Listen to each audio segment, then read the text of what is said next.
Last week, in a quintessential display of his sense of humor and proportion, radio strongman Rush Limbaugh went nutso on Georgetown law student Sandra Fluke, who'd had the temerity to seek health coverage for birth control pills. What does it say about the college co-ed Susan Fluke, who goes before a congressional committee and essentially says that she must be paid to have sex? What does that make her? It makes her a slut, right? Makes her a prostitute. She wants to be paid to have sex. Limbaugh apologized twice for what he characterized as a poor choice of words, but no one was buying. Literally, by week's end, shamed by the uproar in the media, both social and mainstream, more than 40 advertisers had bailed from the program. But before that mass exodus began, blogger Ellie Reeve of theatlanticwire.com phoned advertisers to see what plans they had.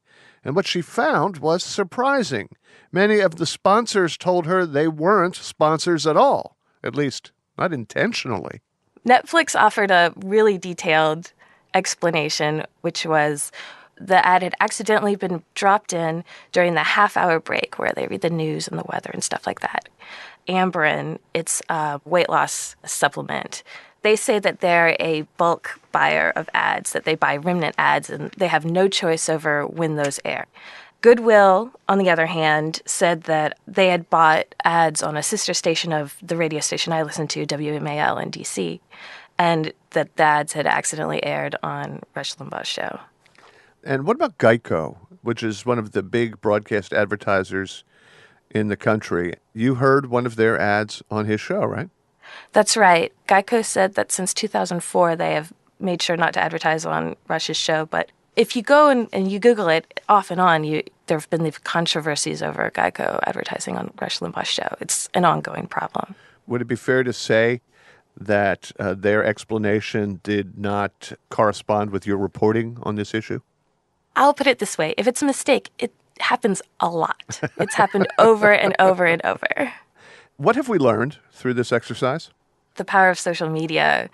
If you look at the Facebook pages of these advertisers, the small ones especially, their pages are filled with angry people, mostly women, saying, how could you associate with these kind of comments?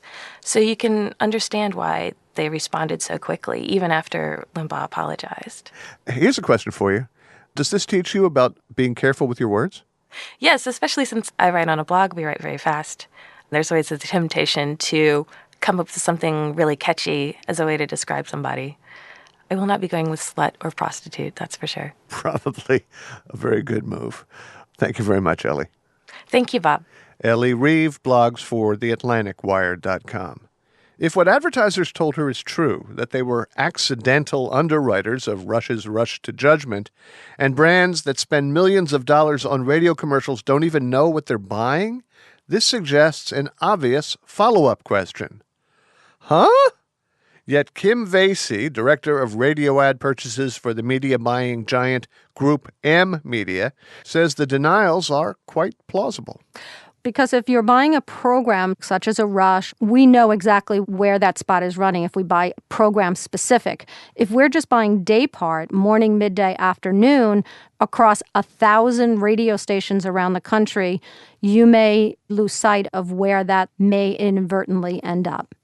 I can see how an advertiser would have his spots fall on ears that he hadn't specifically requested.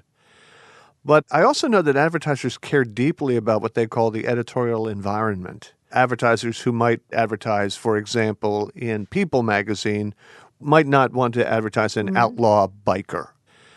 Aren't there advertisers who make clear to their media buying houses that they don't want any part of a controversial talk show like Rush Limbaugh's? Yes, and generally on the traffic instructions that go to the stations, there will be a space on that page for an advertiser to write down all the different types of programs that they do not want to be in. Unfortunately, in several situations, what happened with the Rush Limbaugh show is that those traffic instructions were not really being adhered to correctly, and they inadvertently fell into a show. Now, there has been quite an exodus of advertisers. Between 40 and quite a bit more than 40 have been reported. Do you think this could kill the program?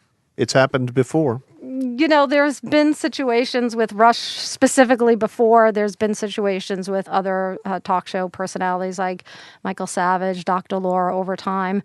The biggest offense, I guess, was with Imus, and that actually, was the demise of his show. Certainly, it will have an impact on their, bottom line revenue for quite some time. Now, Limbaugh thundered for his audience that he doesn't care about this because he's got 18,000 advertisers just champing at the bit to be on the Rush Limbaugh show. Has your phone been ringing off the hook with 18,000 advertisers trying to buy time? Not one. And in fact, I did receive a call, however, from one of the companies that we do business with that has inventory.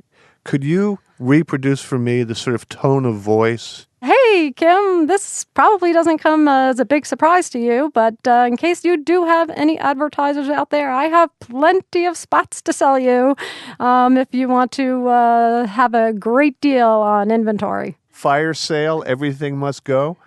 I think I could probably get it for less than fire sale prices, like $0. Yeah, but I didn't have one single taker.